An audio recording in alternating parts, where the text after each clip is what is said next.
This is Jedi General Pong Krail. I welcome you to the Voice of the Republic podcast. Listen to this podcast. That is an order. Your reputation precedes you, General. The reputation of a great new podcast. Hello and welcome to the Voice of the Republic podcast. This is Bonnie Peace, Beru from Star Wars.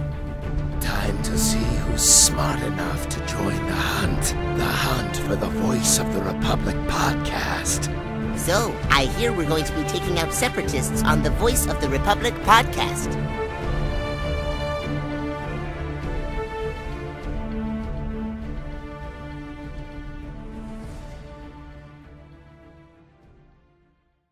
Hello Star Wars fans across the galaxy, welcome to the Voice of the Republic podcast. My name is Daniel and joining me is fellow host Rari Williamson. Another week, another show, and episode number 22. You know, somehow I saw that reference coming from you. Really? Because you've been repeating it all day long. I'm not. Well, Maybe I have once or twice, but not all day long. for at least for the last 2 hours. Sure. But anyway, go ahead and introduce our guest tonight. We have Paul Dunn from Refio's Autograph Collection. Am I saying that right? Certainly are, Aura.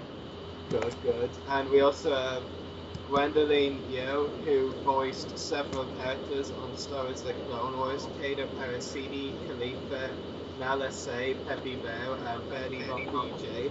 And it's rather sad that I can name them all, except I am reading my notes, of course, so how are you, Gwendolyn? Cool. Daniel? Yes, and over to me. So hi there, Gwendolyn. Hi. So my questions for you are, let's see if I can't find the note. There we are. How was your overall experience on the Clone Wars?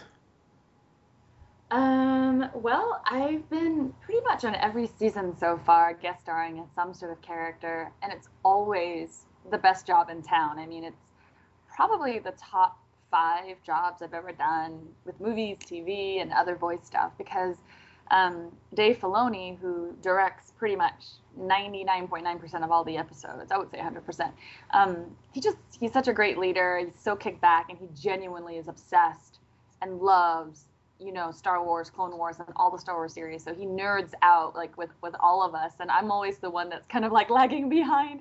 But it's just a blast, and when we all are, the full cast, and we're all there like a radio play, we're just having an amazing time. I always leave there cracking up in between takes. We're taking pictures, we're laughing, we're telling stories. So it's always such an incredible experience, and the writing's so damn good that it's just such a pleasure. Yeah, awesome. And also my second question is, will we be seeing Cato Parasati again? When did you see her first? Oh, Rari, you need to refresh my memory there. I don't know if I can answer that. Season 2, Episode 1, Holocron Heist. Cad Bane hired her to break into the temple disguised as a Jedi named Orla Innocence and basically get information from inside the temple. Thanks. Oh my god. Well, I'm glad you didn't do your research, Rory. Just kidding. I don't know if I can answer that. I will say perhaps you might. You perhaps might see Kato again. I don't know if I can say yes. Interesting. And my final question is, and will you be voicing anyone else in future seasons of the show? Yes. But I don't know if I can say who either. I do. A couple of my characters do come back. I will put it that way. And there's like an amazing storyline coming up that it just gets better and better, and it gets really dark and really like cool evil, And yeah, a couple of my characters do come back. Awesome. Well, I can't wait to see them there, and then I'll hand you over to Rari now, who's got some questions for you. We are so getting a bounty on this next season. I mean, Anna Graves even referenced it on the podcast I did with David. He's like, well, you'll see, she didn't deny it when I said, I bet we'll see Suki and Boba Fett soon. And she was like, didn't say anything, she was just like, Well, maybe. Yeah. That's awesome. Wait, you guys are in Ireland? I'm in Ireland, Daniel's Scottish, and Paul's English. That's awesome. Wow. Okay, gotcha. Yeah. Anyway, my first question is, how did you first get involved with the Clone Wars? Well, just from a regular old audition. I mean, I was at my voiceover agency. Gosh, this was years ago, it seems, before they even started the series.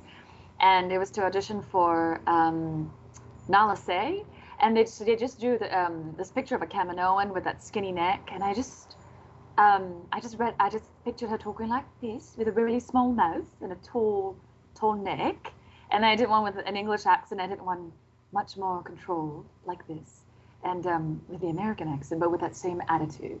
So just from a regular audition, you know, I booked the job of Nala Se as a guest star on there, and then I just hit it off so well with the other cast members and Dave Filoni that they just kept bringing me back and writing me in for different things. I actually even went up to, they invited me up to start the Star Wars Skywalker Ranch, not like the public one, but like the private one. It was amazing. So I brought my brother up there, who actually lives in Cambridge, England, Paul. He married a British girl, so my nephew is half English, half Chinese. Anyway, I brought my brother, and he just lost it, you know? Because he usually doesn't even, like, he's like, what do you do in Hollywood again? And when I finally brought him up to Skywalker Ranch with me, he just completely lost it. He's like, you're a real actress. It was pretty funny. Yeah, definitely. And my second question for you is, what was it like working with the rest of the cast?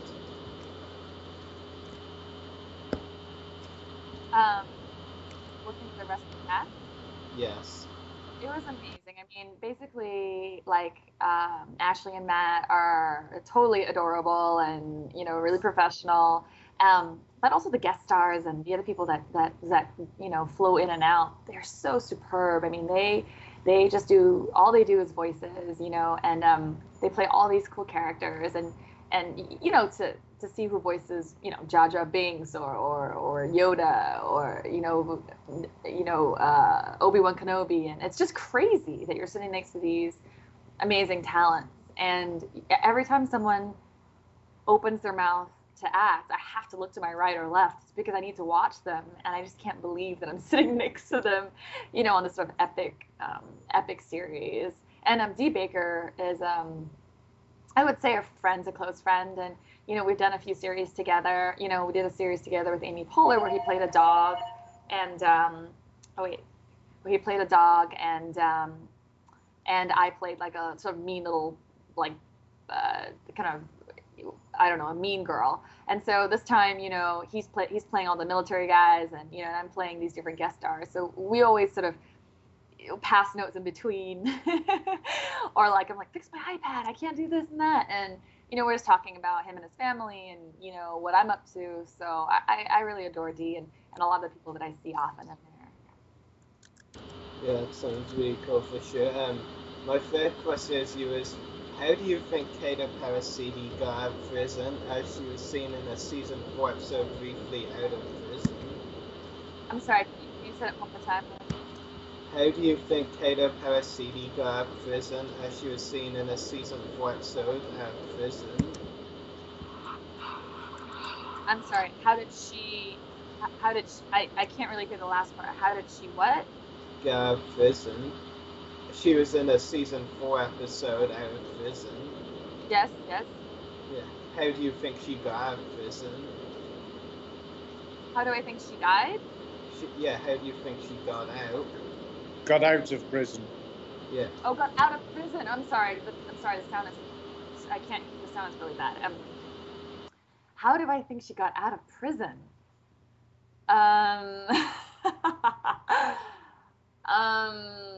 Wait, that's already aired, right? What you're talking about? Is that what you're referring to?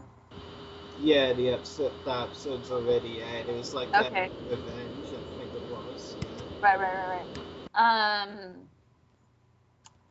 I don't know if I can answer that question either. I mean, the episode that I think you're referring to, she is kind of plotting her way with a few sort of nemesis and sort of colleagues that help her through the story.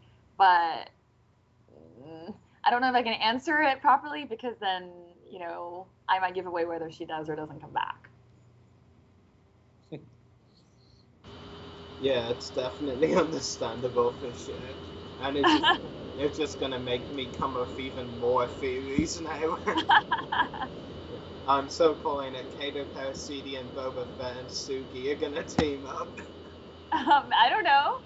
I have no idea what you're talking about. Yeah. Well, you have to say that. I'm glad you like her, though, because, we had so much fun with her, and we didn't know whether the audience would respond to her. And it's been a good response, so it's cool. And I love playing evil, Yeah, definitely. My last question for you is, will you be going to a Star Wars Celebration Europe 2 in Germany, or is it too soon to say? It's probably too soon to say. And, I think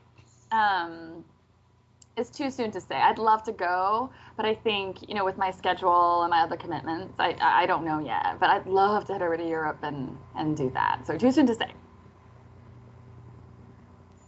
Yeah, thanks. And Paul, do you have any questions? The only thing I've got to ask is, what do you think about the news of Tim Curry becoming Palpatine? I think it's an interesting choice. I think he is so good. He's so good.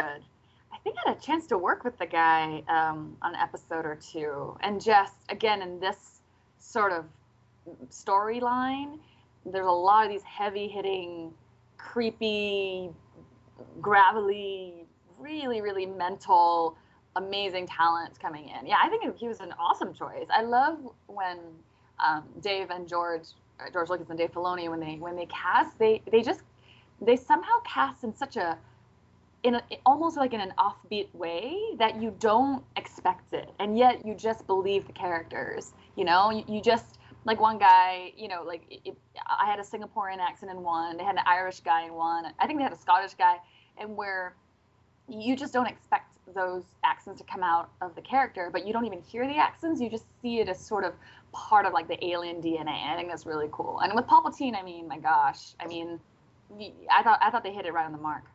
Yeah, I've seen a lot of Tim Curry's work, and I wouldn't have put him as Palpatine, but now when it's announced, you think, well, yeah, it'd be interesting what he's going to bring to the role and how he's going to expand. I think it's an excellent choice. Yeah, so do I. And the thing of what's cool about Dave and George is they'll listen back, and they do not cut corners. So, if they see an actor as kind of, they're not really vibing with the script, they'll do rewrites right there, or come back and we'll do retakes, just so, because sometimes it takes a sec, for the writers and the directors and the actors to just sort of really get into that groove and sync, and they keep going till they get it right. Sorry for interrupting. I was talking to Dave Filoni at C6. Yeah. And he was saying, he said, it doesn't get done till it's right.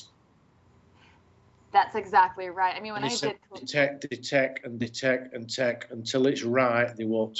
That's not it. Which is a good philosophy, really, when you're looking at something like that. No, absolutely. When I did the Jedi Khalifa, that Asian Jedi, I think end of season 3 or 2. I don't know, Rory, you have to let me know. But I think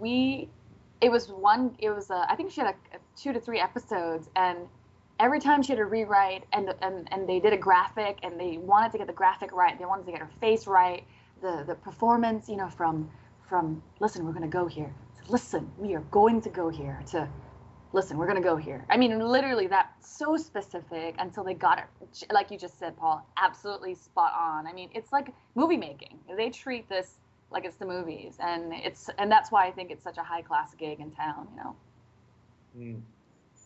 Were you asking how many episodes Khalifa was in? Mm-hmm. She was only in 1 and she died in it.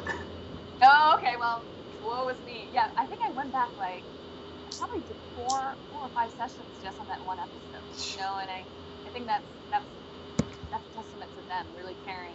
It's not about money first, it's about quality first, and they don't cut corners. And it's so great to work with people who, it's just a classy gig, man.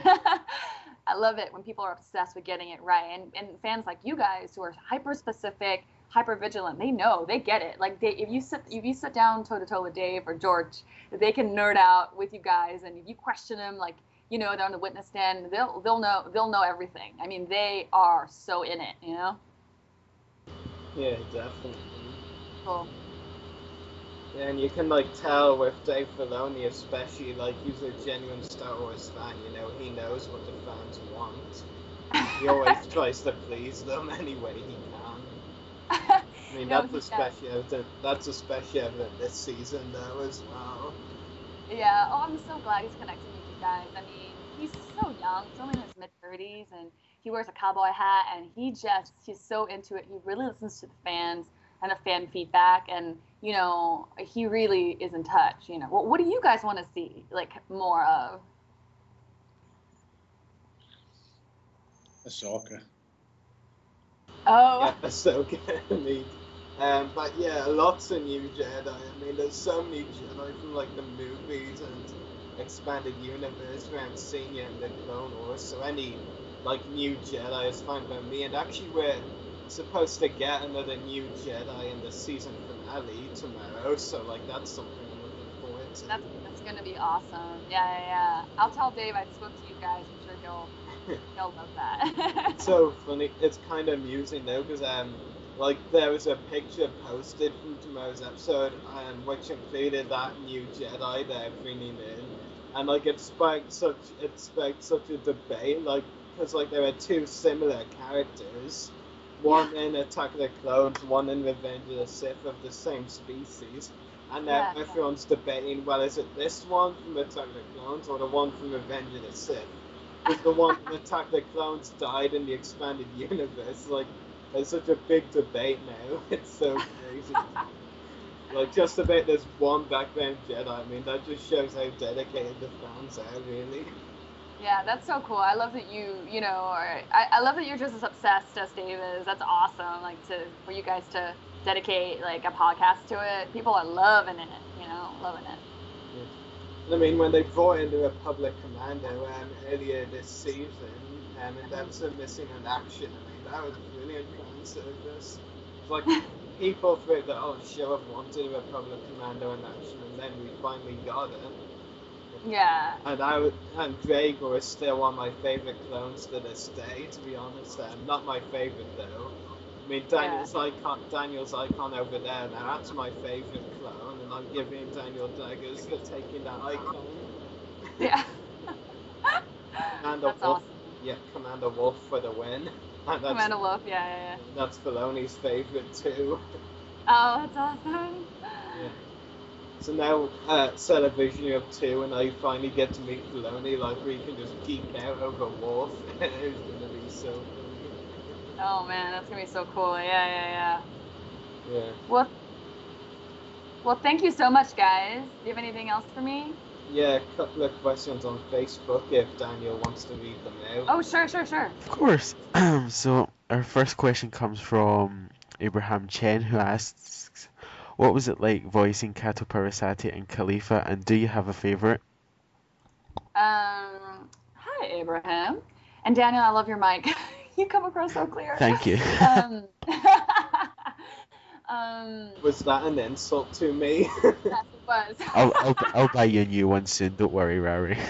Oh, you're already here for the convention in Burnley. If your mic was good as your like facts, oh my god, it'd be out of control. So basically, for Abraham's question, Cato Parasiti was really fun. We kind of found her in the studio, and that was the one they videotaped. They videotaped me to try to get her mouth right and her neck movements. So it was like kind of like this. And we found her over the first. It took us about like 5 to 10 minutes to find her language and her body movement. So it was really cool. It was one of the rare times I was videotaped for it. And I love, as I said, I love playing evil. All sorts of evil creatures. And, for Khalifa, I'm not sure if they've had an Asian Jedi before. Not that it was a big deal that she was Asian or not. Like, a Jedi is a Jedi. I think what was cool was that she was a fallen Jedi, you know, and that at the end of the day, her heart came through. And, you know, it's just like life. I mean, I don't mean to sound like a cheese ball, but it's written so beautifully that sometimes we get jaded. Sometimes, like, you know, your faith in God or your faith in whatever, you know, in the business. And then, you know, someone like, you know, the younger characters, you know, sort of reminds you, someone who's more naive or someone who is an optimist reminds you that all is not lost, that what really counts is that you're a good person, that you continue to fight, you know. And when I did that episode, I cried when she died, because like at that, you know, on her deathbed, and she was saying to Ahsoka, kind of like, Rory, she's talking to Ahsoka, right? Yeah. She's kind of like, was. Thank you, was. She was just like, you know, I see you, and you know, I'm back to who I was. Even though I'm gonna die, like I'm dying with my last breath, knowing that, like my heart is pure. All that cynicism went away, and it was just like so moving. I literally cried. It was so sweet, and that's why I think people really connect to it. It is that, you know, it's real life. You know, we deal with, you know, pricks and evil people. We deal with like the good, and you try to just fight your battles and do it with dignity, you know? So I think that's why people really connect with it. It's just super real, you know? Yeah, definitely. And our second question of the night comes from Daniel Georgiev, who says, Dear Gwendoline Yeo, I got to ask, which has been your favourite The Clone Wars role? Gosh, okay, so Kato Parasiti, Nala Se, Khalifa, I played some VJ, I think I did a couple other, nobody really, Rory, help me out here, what's the Jar Jar Big species? The Gungan, you voiced the Gungan called Peppy Bow in the first duology. I know that the Gungans aren't very like hot with the fans, I don't know why, but what I loved is, you know, I'm from Singapore. So Singaporean accents, we talk like this, right? I'm from Singapore. Hi, Rory. Hi, Daniel. Hi, Paul. I talk like this lah. So that was the basis of me, you know, voicing that Gungan, Peppy Bao, going, Misa Yusa things up. Yeah? You know, and that was just really fun. I'm not going to pick a favorite, but it was really cool bringing some Singaporean to it, because I've been in this business for 12 years, and I have yet to voice a Singaporean character or play one on camera or on voice. So this is the first time that Dave was like, hey, I know you're from Singapore, so let's hear that and let's do that. So that was really, you know, just out of left field and super fun, you know? Yeah, so I had fun playing her. And why do the fans not like Gungans? What's up with that? Jar Jar Binks. Yeah. I'm not speaking as a hater. I do like Jar Jar Binks. I'm just making that point now. Are you just saying? Like, I won't say I'm a big fan of Jar Jar. I just don't dislike him. Like Josh, it's like how I am with some movies. I don't hate them, but I don't really, you know, love them either. I'm just like sort of in between, so to speak. What do you guys like about Ahsoka? Because Paul, you said Ahsoka, didn't you? Or did you say somebody else that you wanted? She's voiced by Ashley Eckstein. That's reason enough. Yeah, I met Ashley at C6, and I just thought she was absolutely amazing. Yeah, she's adorable and a sweetheart. So I'm glad you like her. Yeah, it's. I mean, I was I know it's a boring story, but I was the final guest at C6. Oh, how cool! And she wouldn't go until she signed every autograph. She wouldn't leave. The photo list was coming up, emptying the place, and she would not go until she left. She signed every autograph. And she was the last celebrity there as well. That is so cool. Aww, that's so good. I just thought it was absolutely amazing that she loved her fans so much. And I mean, Dave Filoni, if you can meet Dave Filoni, I met him, and Dave Filoni comes across as a fan. Yeah. He's not just, you know, he's an actual fan. And he's the nicest bloke you could ever meet. He really is. I'm so glad you met him, Paul and Ashley. It's so good to hear, and they are good people. I'm so glad that they, well, without the fans, we wouldn't have the show, but for them to just be so gracious about it, it's so great to hear. He is a fan. He's a crazy fan. Yeah, that's it. It's, he's not just doing the job. He is an actual fan, and that's what some things like that made C6 for me. I thought it was absolutely amazing. That's so cool, Paul. It's awesome. And his second question is, do you prefer voicing good people or villains in the animated shows? Who I prefer? Yes. I'm sorry. Yes. Who I prefer? I don't know. Not to sound lame, but it really depends on like the role and the writing. And all the writing is so good that I guess the ones with the strongest story arcs where I get to show different sides. Like Khalifa, she had a full arc, so I had a lot of joy in voicing her, and she was complex. So I think I like to play complex characters that are sometimes not necessarily clearly good or clearly evil, because like the more sides you can show, the more interesting the performance. Yeah. And he also adds, speaking of good people, Nala Se was one of the first roles I saw you play on the show. What kind of directions were you given from Dave Filoni when playing the character? Oh, that's such a great question. Well, gosh, that was the first character I actually played on Star Wars. Oh my god. First of all, I didn't realize how tall and huge Kaminoans were. I was like, this is ridiculous.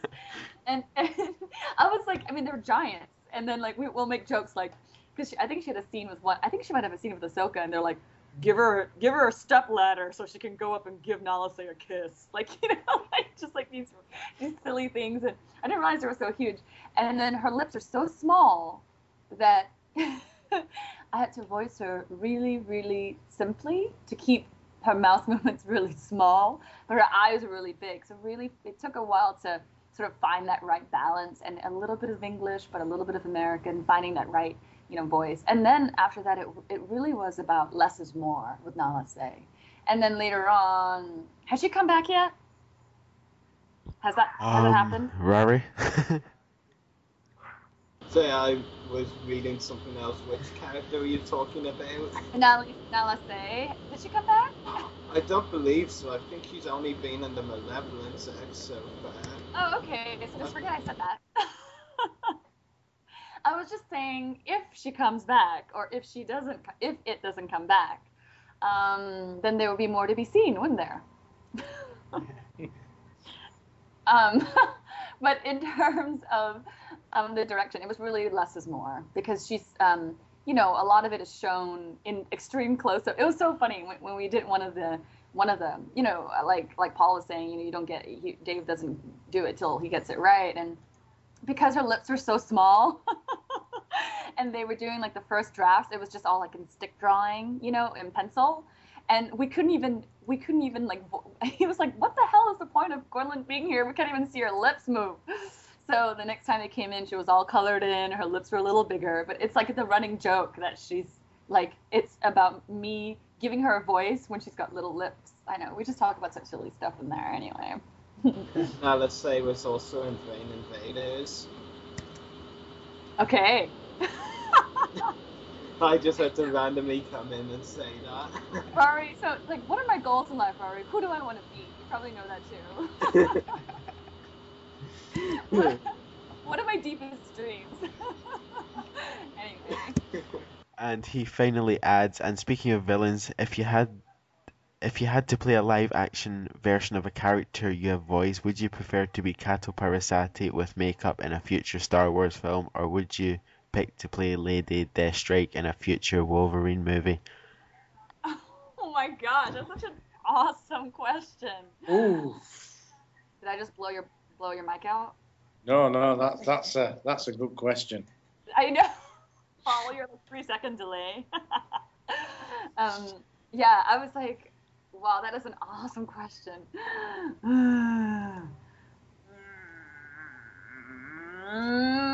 Let me think.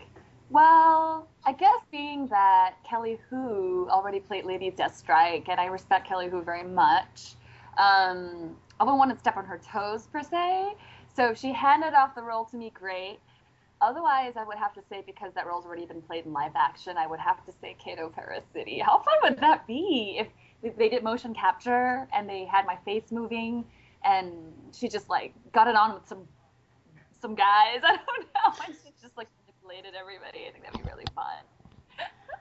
That would be kind of funny to see, actually. With Kato, and she's not that. She's obviously pretty hideous.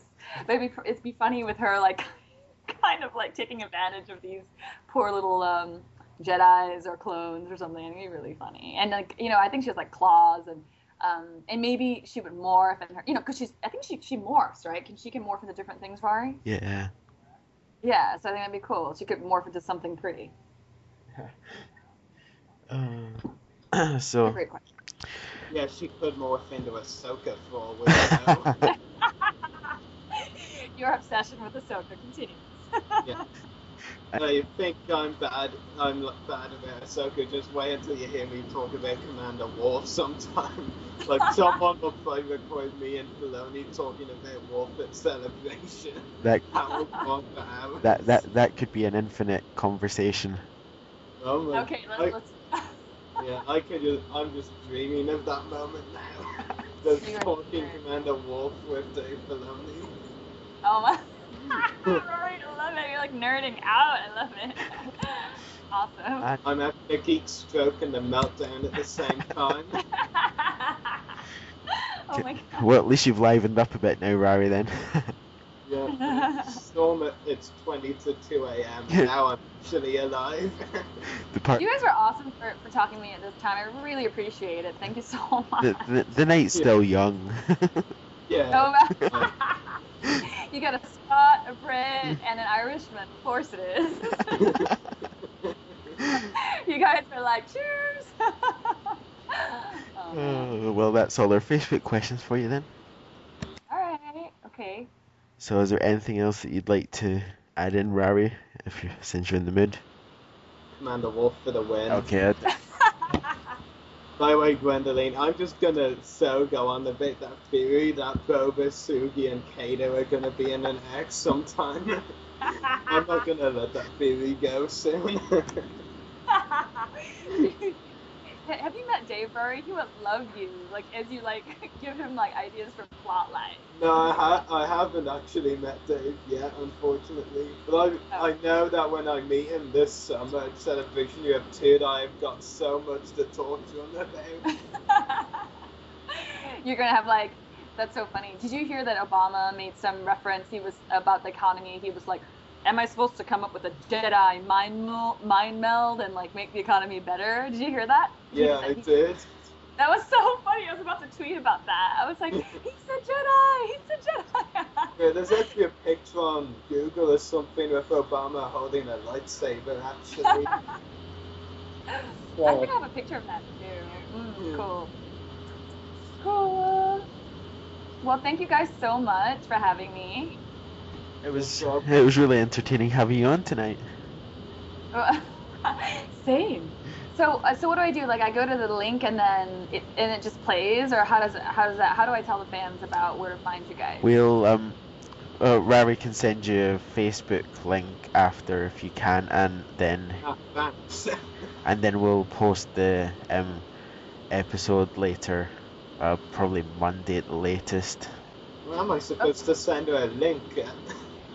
Okay, when you guys have the link, send it to me, and then I'll post it on Facebook and Twitter, and people can listen to it. Yeah? Yeah. It was a pleasure, Nate. Thank you so much. Okay. Excellent. Thank you very much. Thank you, and I'll talk to you guys soon. Okay, bye. Bye.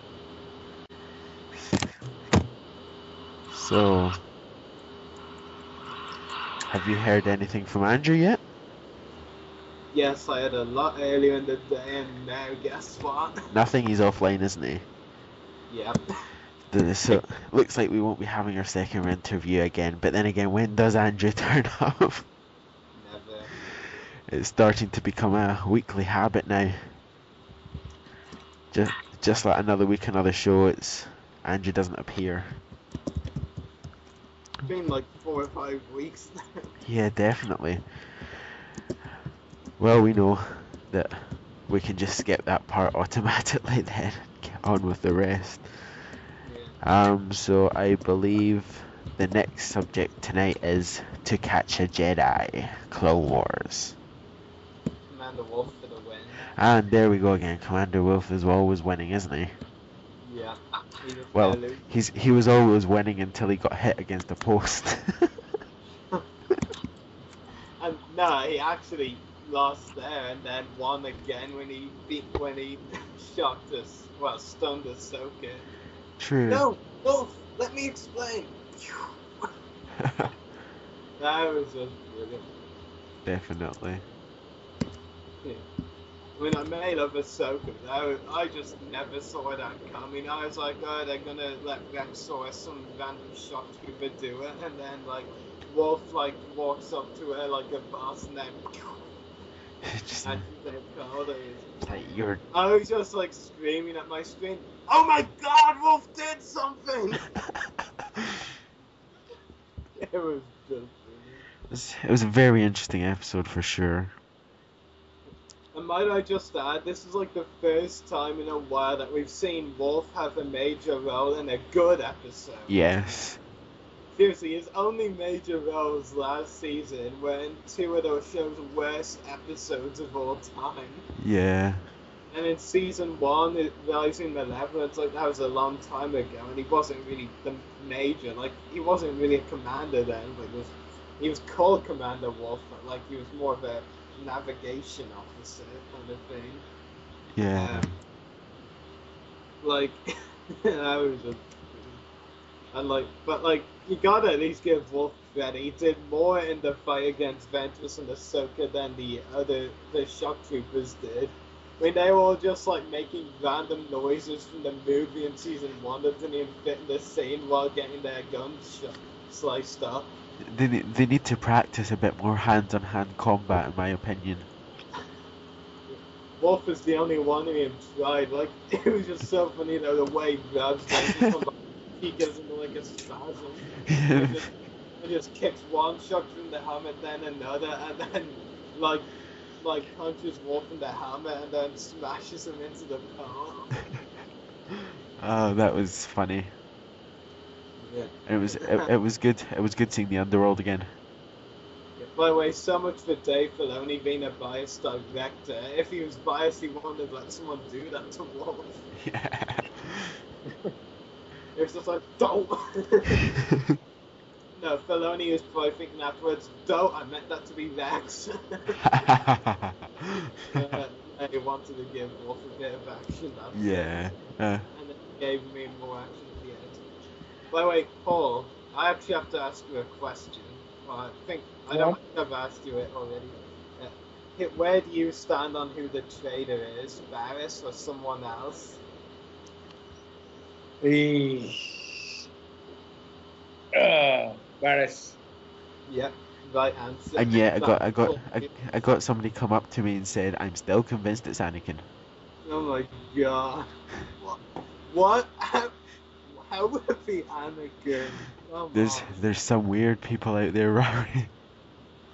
You don't think I ever know this? I live in a school. No, I don't live. I go. Oh, for God's sake! I go to school with weird. And Martin is still convinced it's C-3PO. No, he's just like being sarcastic. Like he even said last when we had on the podcast that it was Varys. Like it is Varys. I mean, we even see it in a promo or a trailer, whatever you want to call it, where he's fighting with Anakin with Ventress's lightsabers. Yeah. And we've got like 5 preview clips for tomorrow's episode. Well, technically 1 was that promo, and like 4 preview clips then, and like the promo which told us who the traitor was beyond any doubt. Yeah, definitely. I just love how most of this time those who were still denying that it was Varys, we all know the few I'm talking about, and like I just love how they weren't even like trying to give us any evidence that wasn't Varys. They were just like, oh, I don't believe Varys could do this. No, Varys is too loyal. Like they weren't even giving us any evidence that she won't turn traitor. They were just like saying that they loved her so much that they want it. Like, that's not evidence. You can't make an argument without evidence. Yeah, definitely. Anyway, back to Catch a Jedi. I do have to say one thing on behalf of the Ventress fan. She got taken down lamely, I have to admit. I mean, like, she just spotted Tuca, the Tuca, or whatever said, gets scared, runs off. Ventress turns around, bang, barrel to the face, and then the assassin, Barriss, comes up and knocks her out with a club or something, and then takes her mask and lightsabers. Yeah. Seriously, you could at least have Ventress taken out like the badass that she is. Yeah. Like, maybe a brief, like, struggle or something, like, she just gets knocked out like a lead balloon. And this is someone we're supposed to believe is a badass, like I've seen in Revenge, there's even early in the episode against the shock troopers, like, and then taking out like the lead balloon pretty much. Other scenes in the episode that were good. I like the dialogue between Ahsoka and Ventress and shit. And seeing Barriss's hair was rather interesting. There's one other scene I actually have to mention. Who else noticed shades of the dark side when Anakin was speaking to Mace Windu, and obvious hatred from Anakin for Mace? Yeah. Like, it was basically like, Master Windu, with all due respect, she's my Padawan. Like, you just kind of hear like a dark side theme playing when he's saying that. Yeah, definitely. I mean, yeah, definitely. Yeah, I mean, yeah, definitely. I mean, yeah. It's this time of night, yeah. Or morning, so to speak. Or morning, so to speak. Shut up. Well, it is morning. Well, yeah. What are the good scenes were there? Was that amusing scene with the kid in the elevator? Yeah. And Ahsoka was just like, oh, I'm not on my game tonight. That was a good scene. Yeah, I mean, it was a good episode. Really good, really enjoyed it. And then, of course, Wolf doing all his stuff. And traitor Barriss has put her in a very awkward position now. I mean, Barriss, like, she's quite a strategic genius, isn't she? I mean, like, ending up with Ahsoka, like, right in front of the nanodroids, that was clever. Yeah. Like, you just knew once Ahsoka saw the nanodroid, she knew that she was screwed. Yeah. And then Wolf shows up and she tries to, like, get him to let her explain after she kicked their butts moments before. And to Catch a Jedi, the next episode tomorrow is one, or technically today, so it's for all the three of us now. It's now Saturday morning, so to speak. Sorry, can you say that in English? Yeah, and like, Tarkin is looking very interesting, It's so sad for Ahsoka, and the way she's so isolated. Like, she's barely got anyone on her side, and there's Anakin, there's Padme, who's going to be a, like, lawyer in the episode, which is very interesting. As much as I hated Assassin, and, well, I do like heroes on both sides, to be honest, like, it's great continuity, because, like, if they didn't have those episodes, Assassin and heroes on both sides, we'd all be like, well, why is Padme here? Why is she Ahsoka's lawyer, so to speak? I mean, we'd all be like, well, that's just forced, but with those two episodes, Assassin and Neo's on both sides, it makes sense why Padme's there. Yeah. Then you've got Anakin, who of course is trying to find out who the true villain is, and Obi-Wan, who in the last preview clips is finally being revealed to be on Ahsoka's side. Like, I was just thinking all back so far, what the hell, Obi-Wan? You fought alongside her several times, surely you're on her side, and then finally in this episode we now know he is on her side, which is great. It wouldn't have made any sense if he was against it. Yeah. And like all the other Jedi in the Council, aside from Obi-Wan, is like opposed to it. Daisy. Well, aside from Plo Koon as well.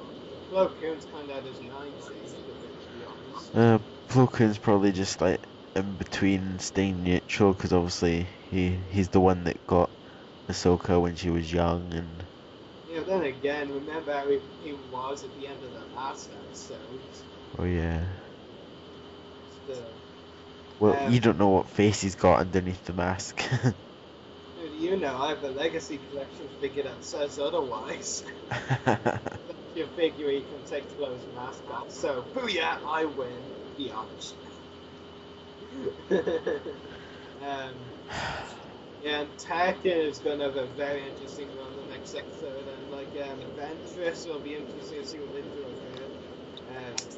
Like, I have my suspicions of how the episode will end, but I'll wait to see, and we'll see if my suspicions are right. I say Garrison's gonna die, Ahsoka's gonna go rogue, basically just leave the Jedi Order.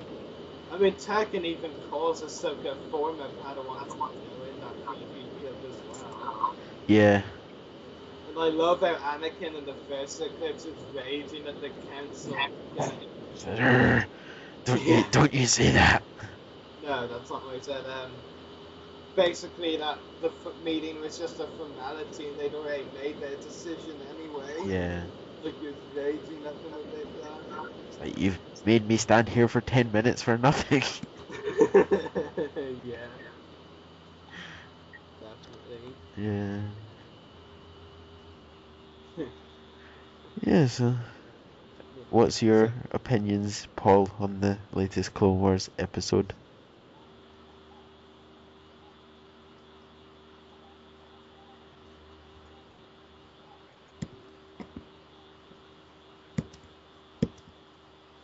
Well, I think it's a very good story. Yes, it's very good and all that. I think Ahsoka is really good. I'm probably failing at doing Paul's voice, haven't I? You're absolutely failing. Well, I've got to try something to keep people entertained.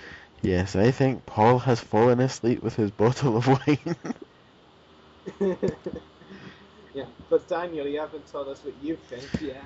Before I tell you what I think, remember I said he'd be the one that would fall asleep first?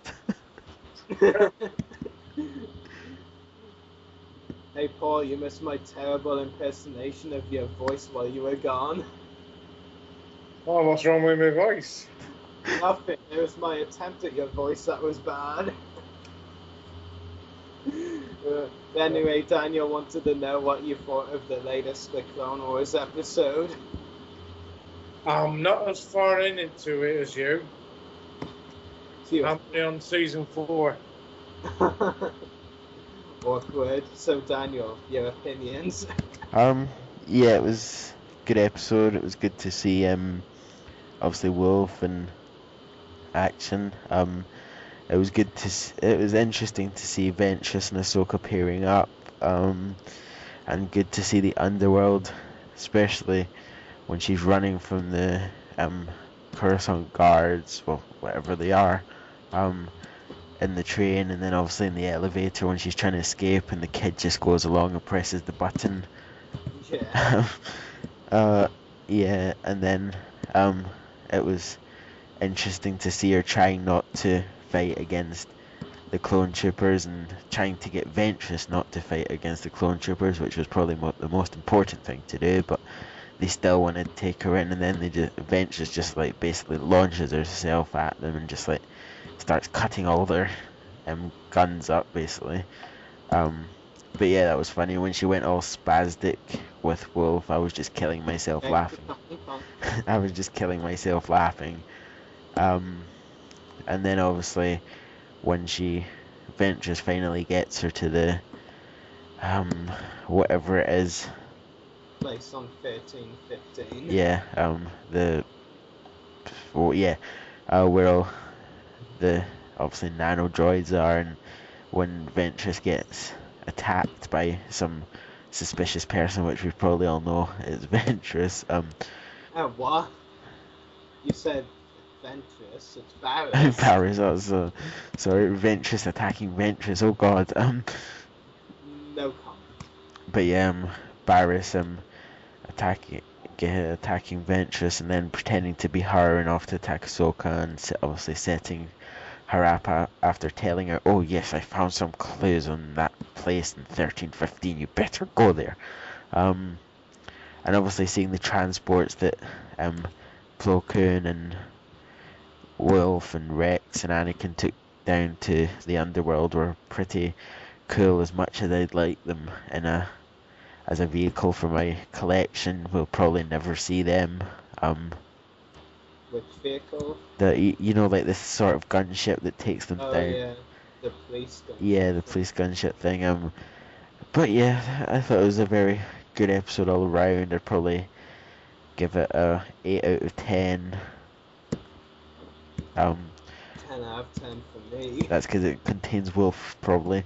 No, it doesn't. I gave the Jedi Who Knew Too Much 10 and it didn't have Wolf. I gave Sabotage 9 and it didn't have Wolf. I gave Point of No Return 10 and it actually did have Wolf in the cameo. I gave Missing in Action 10 and it Gregor, not Wolf. Haha. I gave Tipping Points 10 and it didn't have Wolf. Yeah. No, obviously. I gave Revival 10 and it didn't have Wolf. I gave all of them all episodes 10 and none of them had Wolf. In other words, season 5 has been 10 out of 10 for Rari. The overall season, maybe, not only the episodes. Yeah. And obviously next week, not next week, today's episode, or if you're in Canada, then you're listening, it's actually airing at this moment in time. But yeah, it looks interesting. We've had a lot of previews for it. I believe it's an hour episode, isn't it? What? No. That's what I've been There's only one episode left in this season. I've been told it's an hour episode. What? Yeah, that's what I've been told. What? Yeah. Somehow that doesn't sound right. Maybe you've been hearing BS again.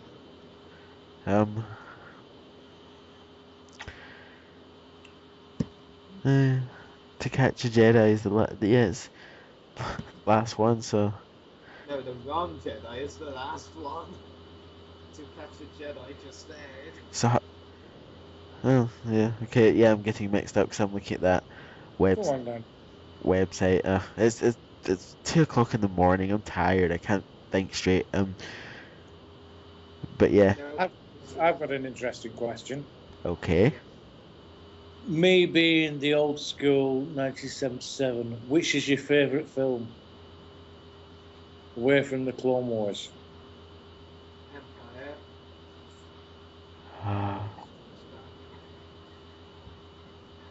Good question. What about you? See, I'm old school, so I'm original trilogy. Empire Strikes Back. Quality. What would yours be, Rari? Just said 2 times Empire Strikes Back. Yeah. Good man. It was a good film. Yeah. Definitely. Then just say it already. Yes, Empire Strikes Back. There we go. They have time. We all know you were just sucking up because me and Paul both said it. Yeah, well, then I'll change my mind. Okay. Yeah, no, that is actually the best. But yeah, excited for obviously tomorrow's episode, which we'll find out. Obviously, it'll be the last. This season has flown past, I'd say. Well, yeah, that, and it's only at 20 episodes compared to 22. It's the second half of the season that's just flown past, like as fast as a click of a finger. Yeah. To be honest, like all of the episodes in the second half of the season have been consecutively good. I mean, we had like the second to the droid arc, then right into Maul, and then right into the Ahsoka arc. Like it was non-stop great episodes. And it's all been arcs this season, hasn't it? Yeah. And I've got an update for you guys. Okay. Okay. We've got something interesting. We've got another interview. Oh, he's turned up. Yeah. Better late than never. Well, we've done Clone Wars, and now we're on to our second interview of the night, at least. Then we'll finish off with fan funding celebration and all go to bed. Hello, Andrew. Hello. And welcome. So, You're all here. now let me scroll back down the script. Okay, so yeah, welcome to the Voice of the Republic podcast, Andrew. Hello. And how are you today? Oh, exhausted. No, I'm okay. You? Yeah, we're all fine. Yeah, so let's I'll start off with my questions for you. So my first question is, how did you feel being stuntman for an actor like Liam Neeson, sorry.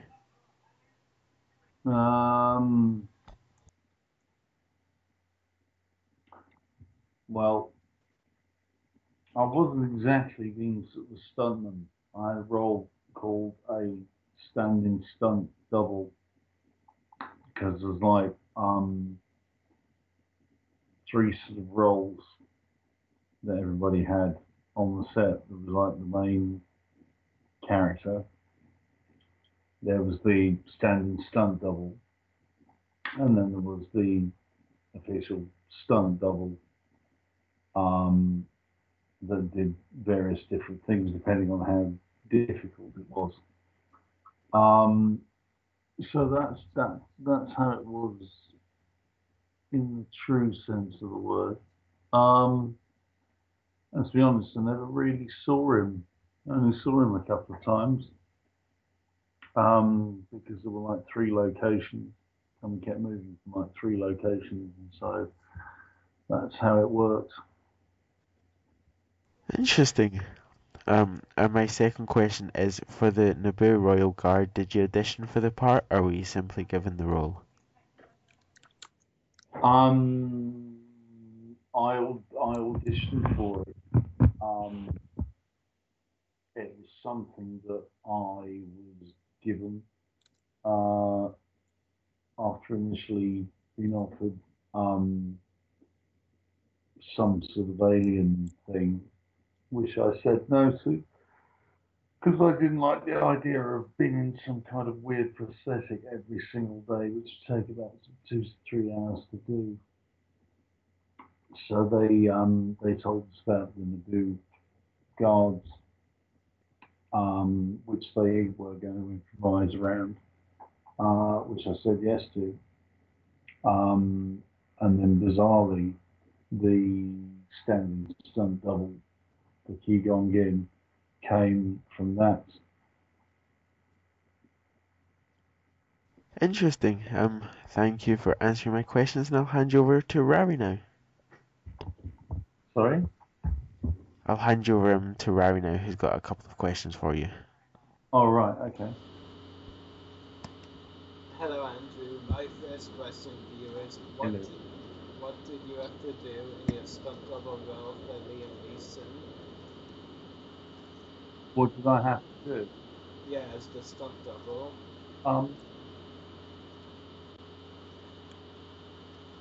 Basically, it was like copying pretty much the stuff that he'd done. Because the film was being shot in three locations. So he would do most of the stuff in close up. I'd watch this, and then from a camera point of view, if it was a mid shot or a long shot, I would basically replicate what was done. So there was lots of like watching monitors and trying to copy exactly as possible anything that was done, and then put it all together, really. Yeah, it's really cool, thanks. My second question is, what members of the cast did you get to meet, if any? What members of the cast?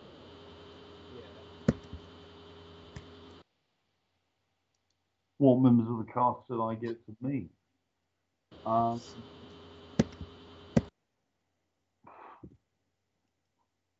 Quite a few of them actually, because a lot of the stuff was in various different scenes.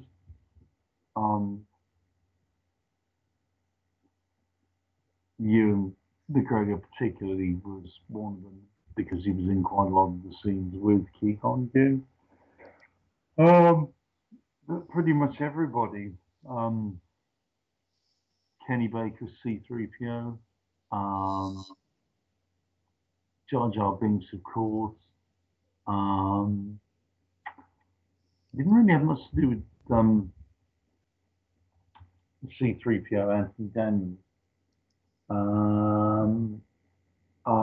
And of course the main guy himself, Mr. George Lucas, which is very interesting.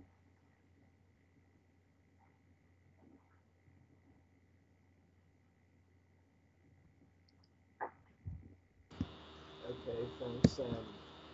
My final question is, will you be attending Star Wars Celebration Europe 2 in Germany in July, or is it too soon to say?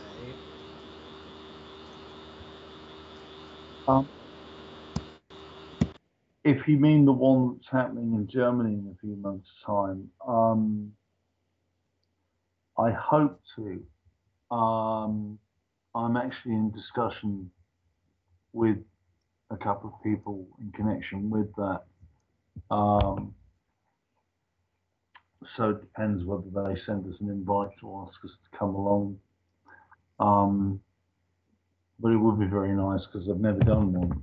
I did actually go to Germany for the German fan groups and fan bases last year twice for the launch of Episode 1 in 3D and the yearly conference that they have at Bayern Park. So we'll see.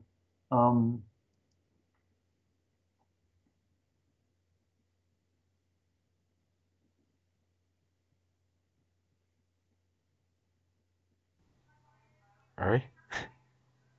Mm-hmm. Yeah, I'm still here. Yeah, I'm still here as well. And Paul, do you have any questions you'd like to ask? No, I'm listening to you guys. Okay, then we'll go to our Facebook question, who comes from Abraham Chen, and he asks, what was it like being the stunt double for an accomplished actor as Liam Neeson, and did you have to do a lot of the same choreography with Nick Cillard? Sorry.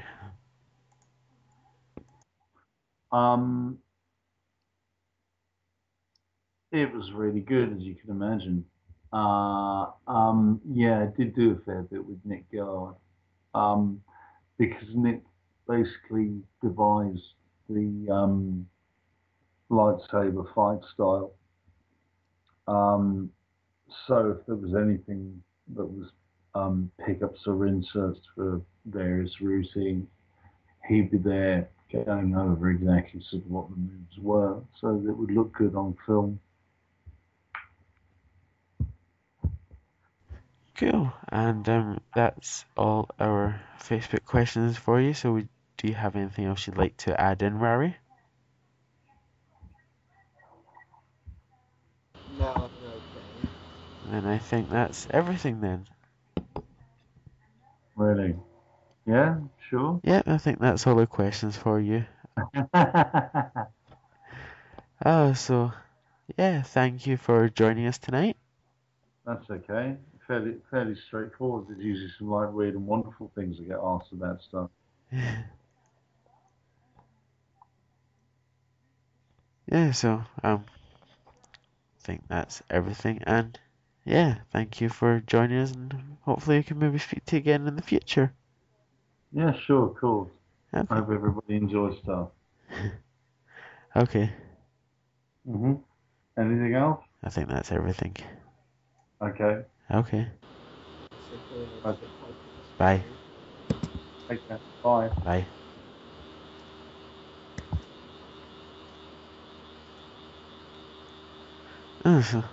Yeah. I got lost there for a second.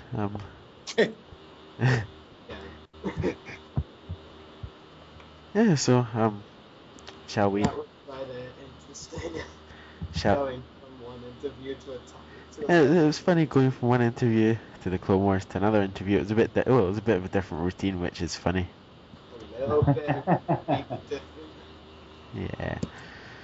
Oh, so I think we've got 2 more subjects to discuss, and then we can all go to bed.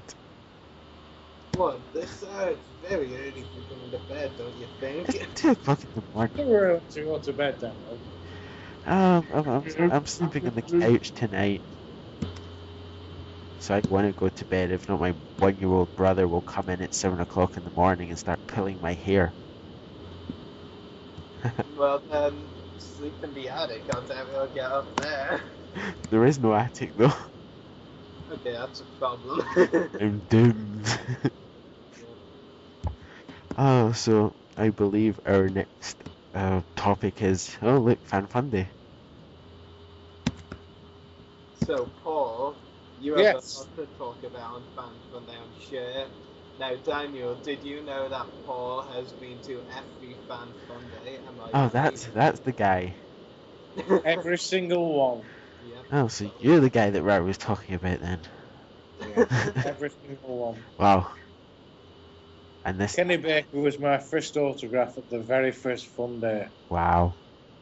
Yeah, you actually posted that picture on the Fan Fun Yeah, I drove down and I saw 2 stormtroopers on the security exit, and I thought, this is cool. This is where I want to be. And it was, the only guest was Kenny Baker. And it's just grown from strength to strength to strength. Last year there was just over 2,000 guests, which is phenomenal. And we can't wait to be there. By the way, Daniel, he means that about 2,000 people attended, not 2,000 guests. As in No, yeah, I kind of gathered that. Just, you know, that would cost you a lot of money for autographs. This year's the biggest lineup they've ever had. Full credit to Neil Livesey for organising this. But the whole weekend, the Dinner with the Stars was phenomenal. That's one of the best events I've ever took part in. The actors are so friendly and so down to earth at the meal. And then we're going to organise the May event. So it's going to be good. We're going for the 3,000 this year. And we can surely make it. Yeah. Unless something unfortunate happens. Well, yes. Unless we kidnap everybody. Well, Daniel's already had one accident. His laptop. Oh yes, my laptop, which I was going to use for recording, has died on me. So that's one downside. But at least we get to attend. But you're still going to record, are you? Yes, we're still going to record. He's going to force me to bring my laptop. Yes. If you want, I'll bring my MacBook. I'll get Rari to talk to you about that later. Yeah, not a problem. I'm so tired. Yeah, so we'll talk to you tomorrow when we're not like only be able to see half of the screen because one of our eyes are shut or something. I know, I've already lost one eye, halfway down through the other one now. Oh, but yeah, and obviously this is my first convention, so I'm excited. This is my 5th, unless there's another one that comes up before it. I can't believe it's your first convention. Yeah, I've been waiting for so long, and Rari finally dragged me to one. No, I convinced you to one. Well, I think it was like 3 months ago that they just randomly said, "Oh, let's go." No, it can't have been 3 months ago. We haven't been planning that long. It was definitely just after Christmas. I'm convinced it was just the beginning of. No, that's not 3 months ago, is it? Or it was definitely the beginning of the year then. But yeah, it'll be fun there. Yeah, it really is a good event. And the thing is, it's called the Fan Fun Day. It's for everybody. You know, it's for the full family. There's things for the full family. There's laser maze. Hopefully this year there's a full-scale Jabba the Hutt coming. There's talks of a full-size speeder bike coming. It is the best guest list they've ever had. So I think this year's going to be the year. Yeah. And do you remember the Slave Leia thing, Rari? Oh god, that was funny. Yeah, Daniel, just to let you know there will be battle droids at the event and can detect clones. Oh god, let's run. Huh? Just like start interviewing the droids as well. Except they can't talk back. So R2D2 the remote controller, so we can be... Well, if it's battle droids, we can use soundboards and add effects in later. Yeah. Just like we have to do an interview with Jabba the Hutt. It's so tempting. You know it's even more tempting? What? Video interviewing the actors. Well, obviously, yeah, that's the main reason we're kind of going there. Yeah, and the autographs. Obviously, we can't forget that. Oh, yeah. So who are you looking forward to meeting at Burnley? All of them. Yeah, hopefully. I think I'm gonna try and get autographs from 2 AM. I'm trying to think of the right time to get one. Look at your list. Rory, you need a list? No, that list is for reminders. It's almost 2 pages long. No, I remember. I think I'm going to get autographs from Dave Prowse. Dave Prowse is superb. Dave Prowse, Richard LeParmentier. Jeremy Bulloch, obviously. Jeremy Bulloch. Well, the thing is, like, I'm talking about ones I could get signed, credit figures for cheap, like Boba Fett figures that go cheap, and I did in general views. So I'll see how the guests, aside from Chris, I probably want Jeremy and Julian's autographs most, but I want signed figures, but I can't find Boba Revere's figures around. It's so annoying. Also, Kathleen Munro and Alan Rusko, I think we can go try and get their autographs as well. Catherine Munro's an awesome signing because she doesn't do many up north. She's doing the Southport Spaceport. Sorry, the Spaceport next Saturday. But she doesn't do many signings, so that's an excellent signing. And Julian Glover just doesn't really sign much. He did Wales Comic Con last year when I got his autograph. But again, it's another quality signing. And Jeremy Bulloch, as you know, I got my Boba Fett tattoo done last year. And Jeremy Bulloch quite happily signed it away, and I got his autograph signed on my leg. He's a superb, really is a good quality. I mean, it's kind of crazy. I've met Jeremy Bulloch 2 or 3 times and still haven't gotten his autograph yet. Where?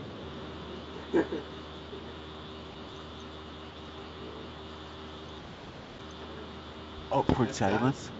And Daniel, you're still struggling on who you're going to get autographs from.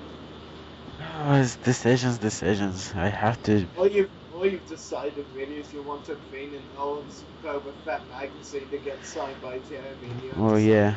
I can't remember. I cannot remember for anything where I put that magazine now. I stored it away, so Throw away. it will be somewhere. Anyway, yeah.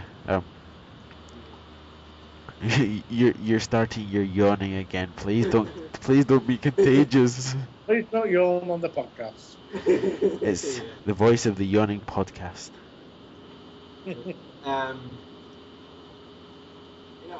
still can't decide though whether I want signed pictures or signed figures. It's such a tough choice. I'm gonna go for signed pictures, definitely. I'm trying to do one of each. I want a signed photo and a signed figure. So I'm going to see Cathy Monroe next week at Space Point. I'm going to get a signed photo, and then when I go to Burnley, I'm going to get a signed figure. So that's where I stand. I've got a signed photo of Femi Taylor. Again, it's another quality guest at Burnley, so I'm going to get a signed Ula figure. Then that's what I'm aiming for. Awesome. Yeah, so, anything else you'd like to add? Why am I talking like this? I don't know. Because you're turning into a robot again. Oh god, yeah, just going way back to episode 14, I'm turning into a robot again. I swear, his mic was so messed up, he sounded like a robot. Anyway. I hate it. There's a lot of awkward silence now. I'm just trying to think of something to say, and for once failing to think of something. You can do it. You know, that could be really helpful, Paul. Yeah. If you could actually mention us to Kathy at the event next week. Right. Yeah, like mention we'd be interested in interviewing her at the Fan Monday, like maybe another one that I had an agreement with, you know, before. I'll speak to her on Saturday. There you go, Daniel. That's simple. And that's helpful. Yeah, no, I'll speak to Kathy on Saturday, so not a problem. Yeah. Move along. I don't know how much money to bring to the Fan Monday, though. Well, I'm just gonna bring as much as I have. I just walk about the house with a jar that says Burnley Fund, hoping to get money thrown into it. You don't actually have a jar saying that, do you? Yes, I do have a jar saying Burnley Fund. Well, how much have you got? I think you'll be surprised how good of an event it is. Yes. It's you know, the guest signings again. It's the best cast they've got this year. It's 5 minutes away from my house. Brilliant. Well, it's good to know that I've only booked the coach ticket and I'm already £27 in debt with my mum.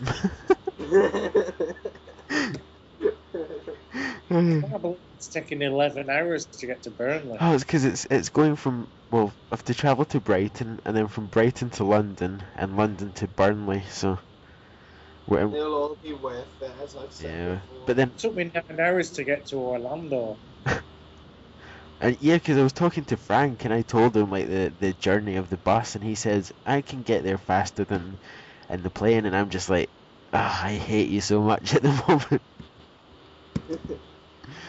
Yeah, I'm just getting the plane like to Manchester. And yet for some reason it's longer on the way back. What the hell, did the bus driver stop for a Mackie D's or something? How are you getting from Manchester, Rory? Yeah, I'm going into Manchester, I think. So where are you stopping? A Travelodge, that's where I'm staying, same one as Daniel. What in Burnley? Some Travelodge. Yeah, it's the Travelodge in Burnley. Yeah. That's where we're gonna be staying. I'll just be... Or there's always the Actors Hotel. I'll just be knocking on all the Travelodge doors. Rari? Rari? Rari? That'll just be so creepy enough. Actually, no, I should do it like Big Bang Theory style. Oh my god.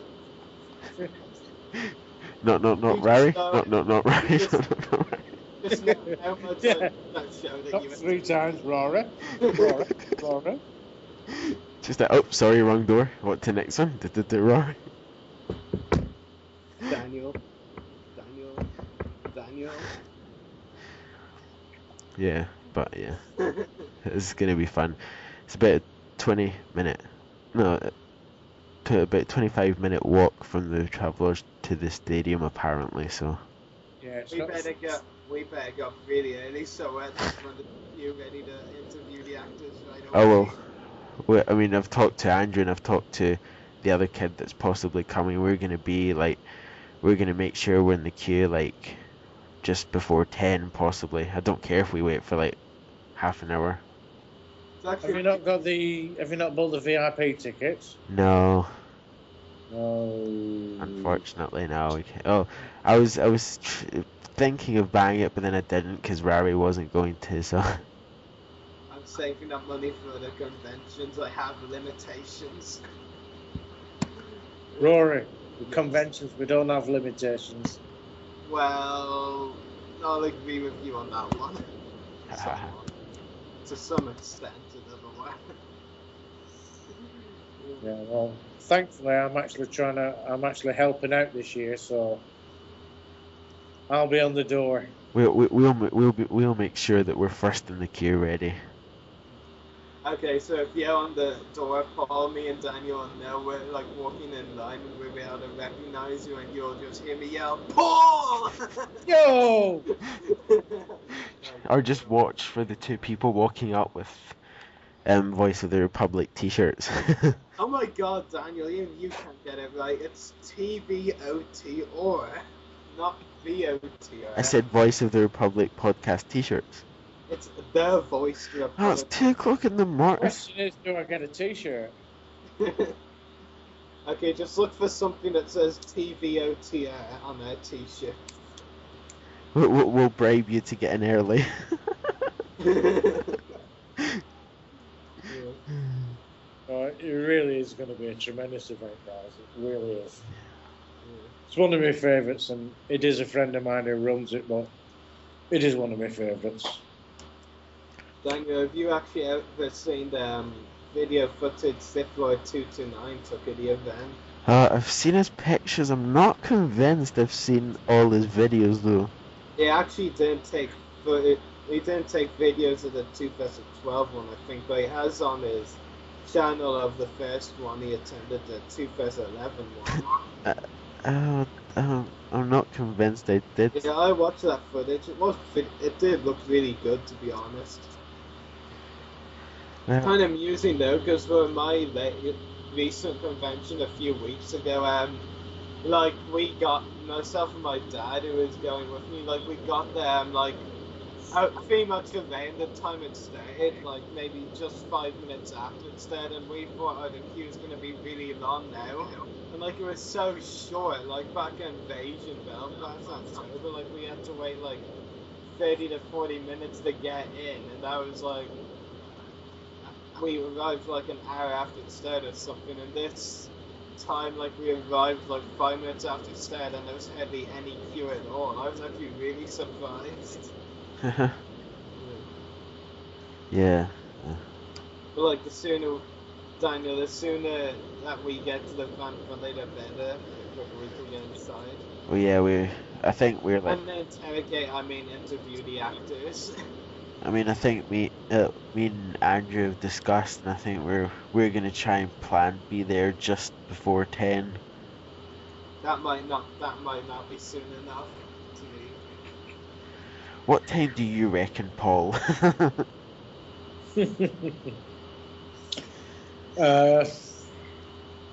It depends on the queues. I mean, like I said last year, 2,000 attendees, Daniel.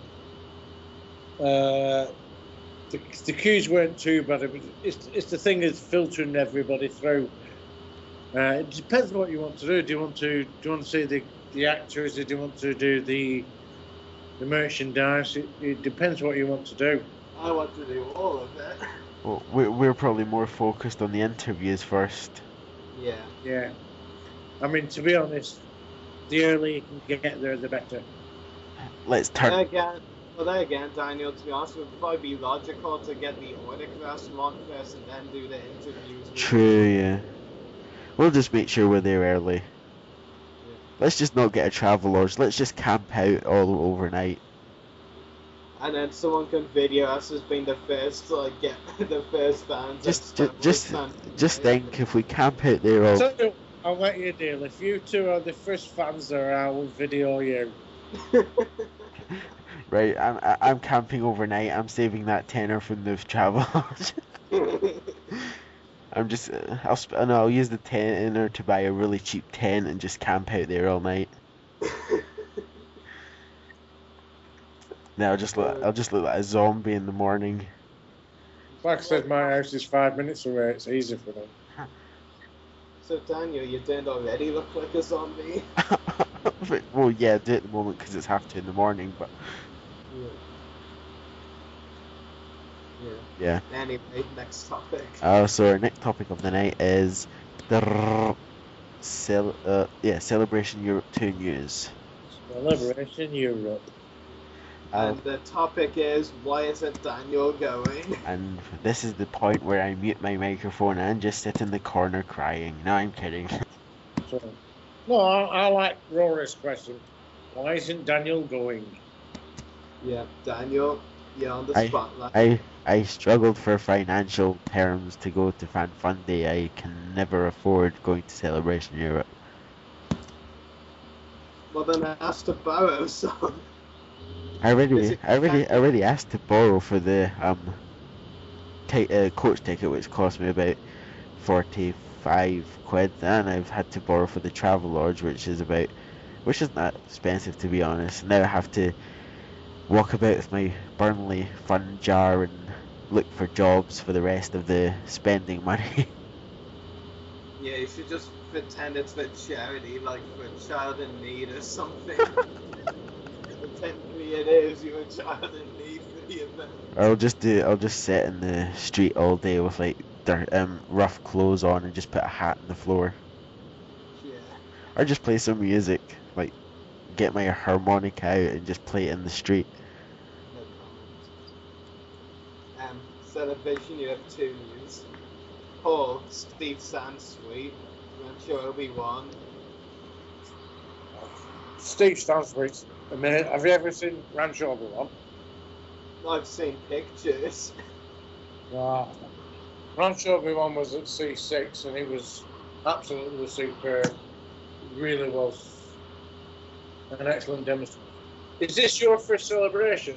Yes, it is. Yeah. Prepare to be amazed. Conventions always amaze me. I always think I have them figured out. They blow me away. I've been to conventions for years, and I went to C6 on my own last year, and it was a life-changing experience. Sounds weird, but and I've said I'll never ever miss a celebration again. And it's actually kind of amusing because I only found out about this last year. But Steve Sansweet was actually one of the guests at my first ever convention back in 2011, Invasion Dublin 2. Like, I didn't actually know he was a guest there. Like, all I knew was all these original trajectors plus a prequel trajector. Like, Steve Sansweet wasn't like in a Q&A, he wasn't at a signing table. Like, I didn't even know he was there until like a year later. Kind of ironic, come to think about it. Yeah. And then they also announced some of their collecting panels. Are you thinking of going to any of those, Paul? Yeah, I'll go to as many panels as I can. I was lucky last year because I went to Carrie Fisher's panel and I got a free Jedi Master Pass, which basically put me in the front 10 seats, which was absolutely superb. But the panels are the best thing of celebration. It's listening to the actors and discussing why they do things and all that is it really is the best part. It's not just the autographs, and it's actually being there with people who's your similar interests. I queued for, I think Carrie Fisher, I queued for about 4.5 hours for her autograph. This is like unbelievable. Yeah. And of the collecting panels so far, I'm probably going to go to the Lego Star Wars one, because that's one of my collecting habits. It's either Hasbro, Lego, or autographs, but mainly the latter two, because Hasbro not doing so good. No. Like, yeah, I'll definitely go to the Lego Star Wars one. Like, I never imagined I'd be able to go to a Lego panel in person before, so I'm excited about that. maybe they'll announce a Hasbro panel soon enough, but of course it probably won't be any good. It depends. I mean, it depends. They haven't announced anything yet. I think they're trying to be rather cagey on, obviously, because all the new films are coming out. I think they're going to be careful with what they announce and who they announce. My theory is because of the new films and the release date is either guests going to be as good as they were at C6. I would say so. I mean, the convention center is smaller as it is anyway. It's they may get some big names, but it won't be as big or as many guests as Celebration 6. I'd be really surprised. I don't know. I'm thinking big scale. I'm thinking, is someone like Harrison going to turn up? Again, Ben Stevens of Official Picks has been trying to get Samuel L. Jackson for years for a Celebration. I mean, perhaps this year will finally be the year. I can always hope.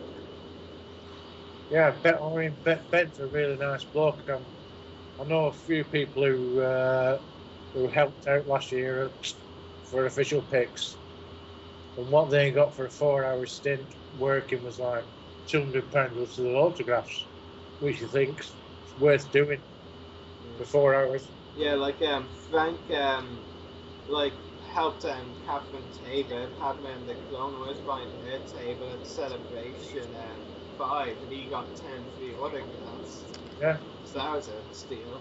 But if they do that Celebration we have 2, I don't care what any of my mates say, because there's going to be a lot of them going, I don't care what they say, but I'm going to have someone at their table. Well, just so I can get they're after people now. Just speak to Ben and get your name down, because they are after people now. I know they are. I wonder if they take teenagers. Then again, I actually saw someone who looked only 13 or 14 helping at one of the tables at Celebration Year 1. So if they say no to me, I'll just use that kid as reference. I am so evil that way. Just don't tell him you're a teenager. So where are you stopping, Rory? Where are you stopping at CE2? Where am I stopping? I'm at the Hotel Corin, one of the cheapest ones, I think. I'm at the Movenpick. Yeah, that's the one Neil is going to as well. Yeah. Have you never met Neil? No, I haven't. Oh, Neil's an amazing character. Yeah, I went to his house last week and looked at his collection. His collection's huge. It was I was in awe.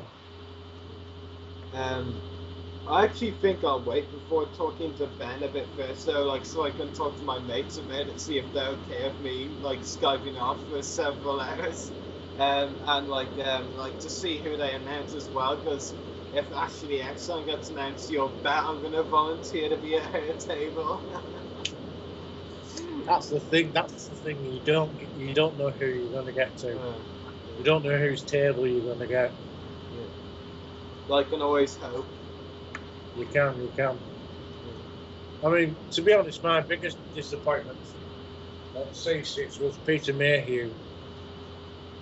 He really wasn't in with it. Anthony Daniels was my favourite. Was he really nice? I thought he was. There was an Irish couple in front of me, part of the Emerald Garrison, and there was a young girl there. She was only about 6. Anthony Daniels brought her in, give her a free autograph. Said, "Look, your daddy's had to pay for his," and I just thought he was, the way he dealt with the crowd, I thought it was superb. A lot of people don't like Anthony Daniels, but I thought he was superb. I mean, really, it just depends. I've noticed all the time from my reading of celebrities, I read a lot about them so I can get all sorts of info. From reading about Anthony Daniels, the fan reaction is so mixed. You're either gonna love meeting him or you're gonna hate meeting him and wish you got your money back. I mean, that's basically how it goes with him. Yeah. Let's face it, Anthony Daniels is a diva. Yeah. but he's. No, it's not always a bad thing. I thought he was an absolute superb character. Yeah. And it is, you either love him or hate him, but from the response I got, I thought he was superb. I admit though, I mean, I loved Ian McDermott. I thought he was superb. British actor. I got him to sign my autograph of the Emperor, and he doesn't do it. And he said, "You're a British. I'll sign it." Yeah, I actually saw a video of him doing the presenting thing at Celebration Year 1, and he was so funny. That video was great to watch. It'll be interesting to see who else they get as guests. Yeah. I mean, I would just like, it would just be so awkward if I like get put with a random, behind the table for random original trilogy actor that I don't know who to talk to and what to talk to about. That would be awkward. Yeah, but I think the rumor fill's going. I think like people are looking for Harrison Ford coming because of the new films, and everybody wants to attend. I think it is a possibility. I think we need to save up for the Harrison Ford autograph. Again, he'd charge big money for the autographs, though. Yeah, I think the most I paid was about £90. That was for Mark Hamill. Yeah, but that was like back in Celebration Year 1. He's more expensive now. Yeah. Then again, £90 is kind of $120, I guess, maybe. It's Mark Hamill, it's Luke Skywalker. You're gonna do it. You're gonna pay it. Is that Daniel pressing the keys on the? No, I was just checking my Facebook momentarily. All right. Yeah, but yeah, I can't wait until they announce some more guests. I mean, I'm hoping that most of the Clone Wars cast will be there anyway. I mean, can you not at least if I asked Ben about, would I not at least be able to say what my preference was to him? Like I've read a few of Clone Wars person. Yeah. I mean, you'll be able to tell him what your preference is, whether you go on that table. It's worth a go, isn't it? I really do think you're gonna have an absolute blast. And it's the. I mean, I met Frank Rich in Burnley last year. Then we met up again in Orlando. And then he's coming to my house and staying at my house, hopefully, for Burnley. And then we're going to go out for a meal. And it's just the whole camaraderie, that's the thing I love with these conventions. Paul, did you actually say that you helped find a table and got free autographs like that? No, a few of my friends did do. Yeah, because if you did, I was actually going to ask him what cast you did get autographs from if you did, but no. No, I know. Do you know Mark Cox? I think I've heard the name.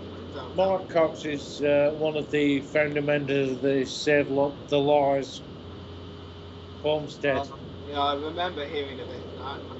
Yeah, and I met Mark in Orlando, and he gave me a piece of Tatooine sand and Jawa rock, and Mark is one of the nicest blokes you would ever meet. And they redid the Lawrence homestead in Tunisia, and him and his wife Sarah both did a couple of 4-hour stints, and they got something like £600 worth of autographs. That would probably be the only way I could afford that camera in McDermott's. But it's worth doing it, I mean. The Orlando C6, I think I got a 3-day ticket. And when you work out the autographs, and also you get in the backstage room and you're talking to the guys, and so it's well worth doing that. I'd think about it. I mean, I'm hopefully going to go to the next celebration. Fingers crossed is going to be in Orlando again, which hopefully I'm going to go to. But I definitely would recommend sponsoring for official picks. Like, do you even know what you have to do? Do you just sit behind a table or what? Yeah, basically you do. You sit by a table. I mean, the thing when official picks do, it's you can't take photographs of the guests because they're in cubicles. They won't have photographs at the desks or anything like that. So it's basically just making sure that nobody takes a photograph of all the lines. It's very simple work, but you know, if you're short, I'm kind of confused. So you meant I didn't really understand that. Maybe it's just the tiredness. Like I thought you said, you can't take pictures with the celebrities who are helping behind the table. Yeah, you can't do it. Because like Frank was helping Catherine Tabor at Celebration 5, and there's a picture on his website of those two. So. Well, C6 was the only celebration I've been to, but you couldn't take. You could take photos of people like Ashley Eckstein and Tom Kane and. Yeah, I know those. I'm sure now you mean like the ones like behind the curtain type thing, like Daniels, Hamill, Kerry, Ian. You know. Everybody else was quite happy for you to take photographs. I mean, Tim Rose and Mike Quinn was a couple of my favourites in the C6. I've met Tim Rose as well. He is very nice. Oh, he's superb in there. Yeah. I mean, I don't know about the flower shirt he wore at Celebration 5 or something though. That was a funny one. But yeah, he's dead nice for sure. Well, they're all characters, and you know, Mike Quinn I thought was superb. Tim Rose was superb. It's definitely well worth an event that Daniel's not going to.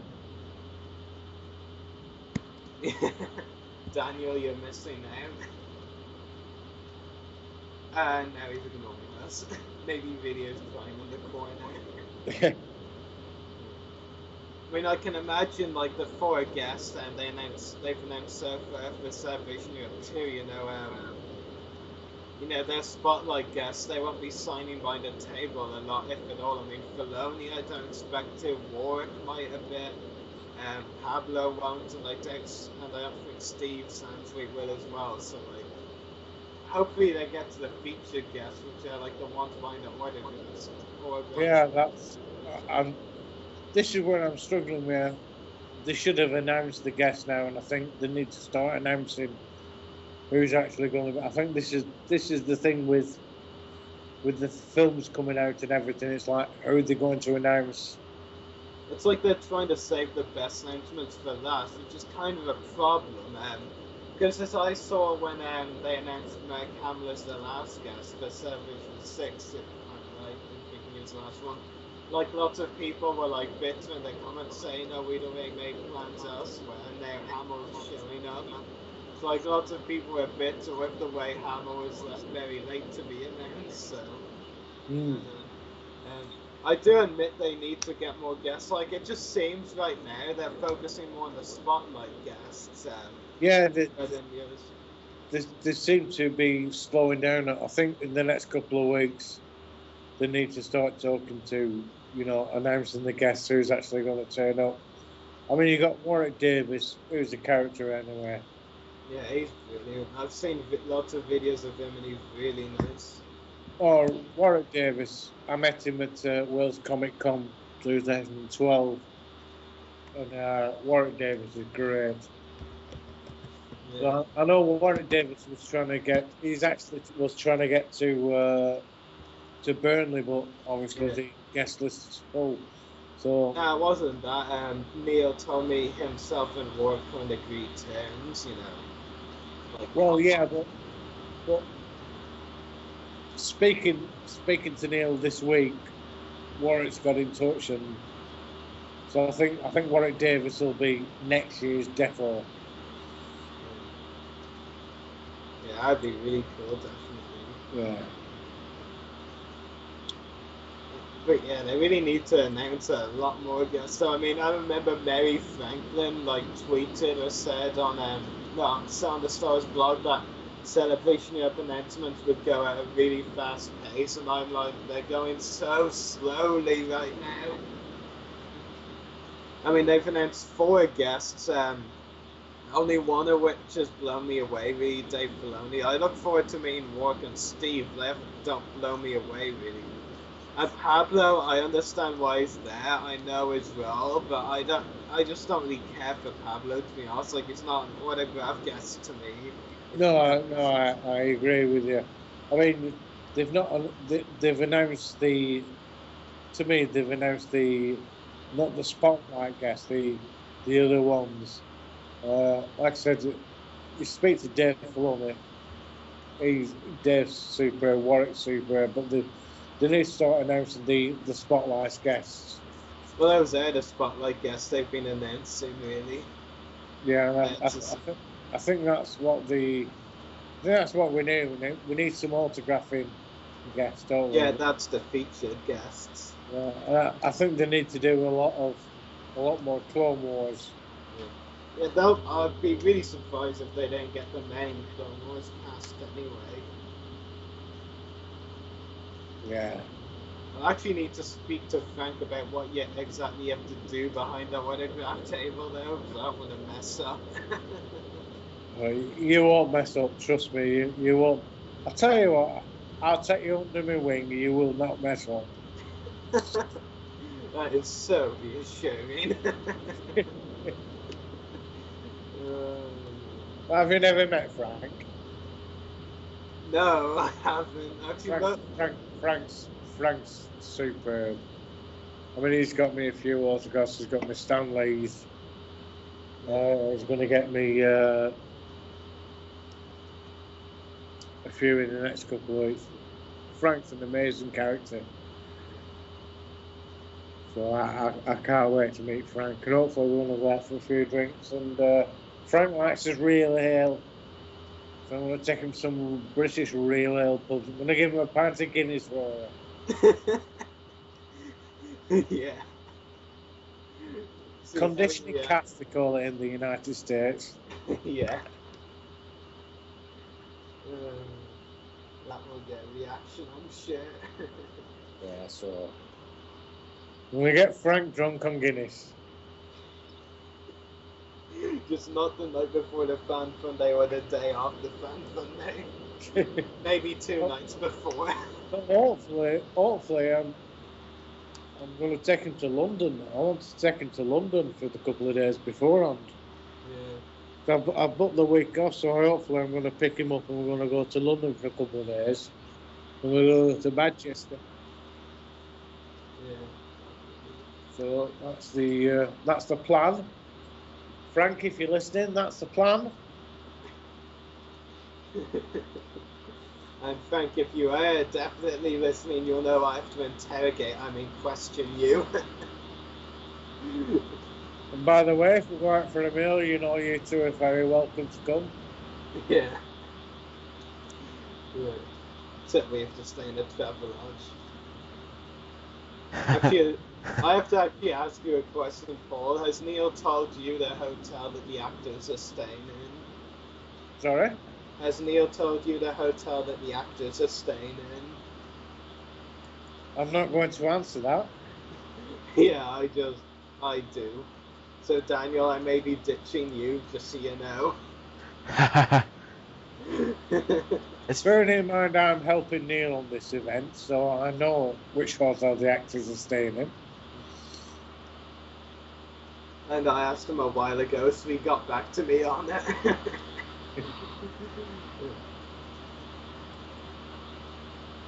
So Daniel, you want to start wrapping it up? Yes, let's see if we can manage to finish by 3 o'clock. So, make sure to check out our YouTube channels. Mine is www.youtube.com/user/14mrdas, and check out Rary's at www.youtube.com/user/separatist-destroyers. Also check out Paul's website, www.pauldun.co.uk, and also check out Andrew Lawden's website, which I thought I'd never say, at www.andrewlawden.co.uk. I see what you did. And also Gwendolyn's website, www.gwendolyneo.com. So, it's been a fun episode for sure. I think it's been our latest recorded episode. I never recall finishing a podcast at 3 o'clock in the morning. When we even started this, I never thought we'd do it. Yeah. Things And Paul's been here to witness it, so